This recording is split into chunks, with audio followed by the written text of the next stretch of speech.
Guys, welcome back to my YouTube channel. ಯಾವಾಗಲೂ tomato bath ತಿಂದು ಬೇಜಾರಾಗಿದೆಯಾ? ನಿಮಗೂ ಅಲ್ಲ, ನನಗೂ ಬೇಜಾರಾಗಿದೆ. ಅದಕ್ಕೆ ಈ ಒಂದು ರೈಸ್ನ ಟ್ರೈ ಮಾಡಿ ತುಂಬಾ ಸೂಪರಾಗಿ ಬಂದಿದೆ. ತಡ ಮಾಡದೆ ಹೇಗೆ ಮಾಡೋದು ಅಂತ ನೋಡ್ಕೊಂಬರೋಣ ಬನ್ನಿ.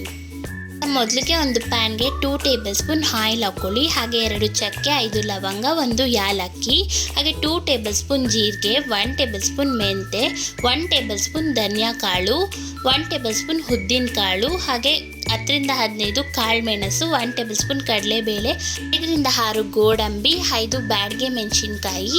ಈಗ ಇವನ್ನೆಲ್ಲನೂ ಚೆನ್ನಾಗಿ ಫ್ರೈ ಮಾಡ್ಕೊಳ್ಳಿ. ಗೋಡಂಬಿನ ಬೇಕಿದ್ರೆ ಸ್ಕಿಪ್ ಸಹ ಮಾಡ್ಕೊಬೋದು. ಈಗ ನೋಡಿ, ಈ ಥರ ಆದಮೇಲೆ ಇದನ್ನು ಹಾರಾಕ್ಬಿಡಿ.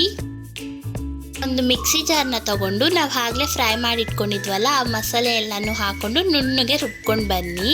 ನೋಡಿ, ಈ ಥರ ನುಣ್ಣಗೆ ಇರಲಿ, ನೀರೇನು ಹಾಕೋಕ್ಕೆ ಹೋಗಬೇಡಿ.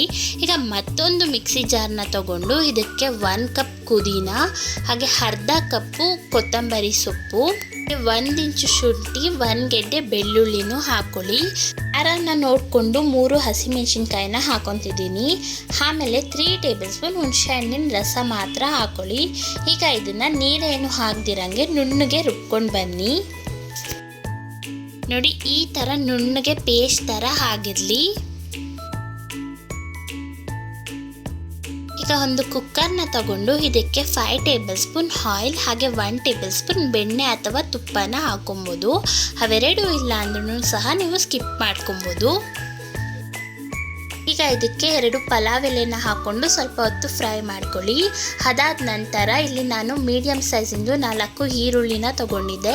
ಇದನ್ನು ಸಹ ಚೆನ್ನಾಗಿ ಫ್ರೈ ಮಾಡ್ಕೊಳ್ಳಿ. ನೋಡಿ, ಈ ಥರ ಆಗಿರಬೇಕು. ಈರುಳ್ಳಿ ಎಲ್ಲನೂ ಈಗ ಚೆನ್ನಾಗಿ ಬೆಂದಿದೆ. ಇದಕ್ಕೆ ಮೀಡಿಯಮ್ ಸೈಜಿನ 4 ಸಣ್ಣದಾಗಿ ಹೆಚ್ಚಿಟ್ಕೊಂಡಿರುವ ಟೊಮೆಟೊ, ಹಾಗೆ ಅರ್ಧ ಕಪ್ ಹಸಿ ಬಟಾಣಿನೂ ಹಾಕ್ಕೊಂಡು ಟೊಮೆಟೊ ಸಾಫ್ಟ್ ಆಗಿ ಬೇಯೋ ಥರ ಫ್ರೈ ಮಾಡ್ಕೊಳ್ಳಿ. ನೋಡಿ, ಈ ಥರ ಸಾಫ್ಟ್ ಆಗಿ ಆಗಿರಬೇಕು. ಈಗ ಇದು ಪರ್ಫೆಕ್ಟ್ ಆಗಿ ಆಗಿದೆ ಅಂತ. ಈಗ ಇದಕ್ಕೆ ನಾವು ಆಗಲೇ ಪೇಸ್ಟ್ ಮಾಡಿ ಇಟ್ಕೊಂಡಿದ್ವಲ್ಲ ಪುದೀನ ಕೊತ್ತಂಬರಿದು, ಆ ಒಂದು ಪೇಸ್ಟ್ನ ಫುಲ್ಲು ಹಾಕ್ಕೊಳ್ಳಿ. ಈಗ ಇದನ್ನು ಹಸಿ ವಾಸನೆ ಹೋಗೋ ಹಾಗೆ ಫ್ರೈ ಮಾಡ್ಕೊಳ್ಳಿ. ನೋಡಿ ಗೈಸ್, ಹಸಿ ವಾಸನೆ ಎಲ್ಲ ಹೋಗಿದೆ. ಎಣ್ಣೆ ಸಹ ಈ ಥರ ತೇಲ್ಬೇಕು, ಆವಾಗ ಇದು ಪರ್ಫೆಕ್ಟ್ ಆಗಿ ಆಗಿದೆ ಅಂತ. ಈಗ ಇದಕ್ಕೆ ನಾವು ಆಗಲೇ ಪೌಡರ್ ಮಾಡ್ಕೊಂಡಿದ್ವಲ್ಲ, ಆ ಒಂದು ಪೌಡರ್ನು ಹಾಕ್ಕೊಳ್ಳಿ. ಪೌಡರ್ ಎಲ್ಲ ಹಾಕ್ಕೊಂಡ್ಮೇಲೆ 1 ನಿಮಿಷ ಫ್ರೈ ಮಾಡಿಕೊಂಡ್ರೆ ಸಾಕು. ಯಾಕಪ್ಪ ಅಂದರೆ ನಾವು ಫಸ್ಟೇ ಆ ಒಂದು ಪೌಡರ್ನ ಫ್ರೈ ಮಾಡಿ ಇಟ್ಕೊಂಡಿದ್ವಲ್ಲ, ಸೊ ಅದಕ್ಕೆ ಇದನ್ನೇನು ಹಸಿ ವಾಸನೆ ಏನೂ ಇರಲ್ಲ. 1 ನಿಮಿಷ ಫ್ರೈ ಮಾಡ್ಕೊಳ್ಳಿ. ಈಗ ನೋಡ್ತಿರ್ಬೋದು, 1 ನಿಮಿಷ ಆದಮೇಲೆ ಈ ಥರ ಆಗಿದೆ. ಈಗ ಇದಕ್ಕೆ ನಾವು ಆಗಲೇ ಯಾವ ಗ್ಲಾಸಲ್ಲಿ ಅಕ್ಕಿ ತೊಗೊಂಡಿದ್ವೋ ಅದೇ ಗ್ಲಾಸಲ್ಲಿ 2 ಗ್ಲಾಸ್ ನೀರನ್ನು ಹಾಕ್ಕೊಳ್ಳಿ. ನಾನು ಸಹ 2 ಗ್ಲಾಸ್ ಹಾಕ್ಕೊಂಡಿದ್ದೀನಿ. ಈಗ ರುಚಿ ನೋಡಿಕೊಂಡು ರುಚಿಗೆ ತಕ್ಕಷ್ಟು ಉಪ್ಪನ್ನು ಹಾಕ್ಕೊಳ್ಳಿ. ಉಪ್ಪನ್ನು ಹಾಕ್ಕೊಂಡು ಈಗ ಚೆನ್ನಾಗಿ ಕುದಿಯೋಕ್ಕೆ ಬಿಡಿ. ನೋಡಿ, ಈಗ ನೀರೆಲ್ಲ ಈ ಥರ ಚೆನ್ನಾಗಿ ಕುದಿಬೇಕಾದ್ರೆ 1 ಕಿತ್ತ ಉಪ್ಪು ಖಾರನ ಚೆಕ್ ಮಾಡ್ಕೊಳ್ಳಿ. ನಾನು ಮುಂಚೆನೇ 2 ರಿಂದ 3 ಕಿತ್ತ ಚೆನ್ನಾಗಿ ವಾಶ್ ಮಾಡಿ 15 ನಿಮಿಷ ನೆನೆಸಿರೋ ಅಂಥ ಅಕ್ಕಿನ ಹಾಕ್ಕೊತಿದ್ದೀನಿ. ಅಕ್ಕಿ ಎಲ್ಲನೂ ಹಾಕ್ಕೊಂಡು 1 ಕಿತ್ತ ಮಿಕ್ಸ್ ಮಾಡ್ಕೊಳ್ಳಿ. ಈಗ ಇದನ್ನು ಚೆನ್ನಾಗಿ ಕುದಿಯೋಕ್ಕೆ ಬಿಡಿ. ನೋಡ್ತಿರ್ಬೋದು, ಈ ಥರ ಕುದೀತಾ ಇದೆ. ಅಕ್ಕಿನೂ ಸಹ 50% ಬೆಂದಿದೆ. ನಾವು 50% ಬೆಂದಿರಬೇಕಾದ್ರೆ ಕುಕ್ಕರನ್ನು ಕ್ಲೋಸ್ ಮಾಡಬೇಕು. ಈಗ ಕುಕ್ಕರನ್ನು ಕ್ಲೋಸ್ ಮಾಡಿ ಸಣ್ಣ ಉರಿಯಲ್ಲೇ 1 ವಿಸಿಲ್ ಕೂಗಿಸ್ಕೊಳ್ಳಿ. ನೋಡಿ, ಈಗ 1 ವಿಸಿಲ್ ಆಗಿದೆ. ಈಗ ಕುಕ್ಕರನ್ನು ಓಪನ್ ಮಾಡ್ಕೊಳ್ಳೋಣ.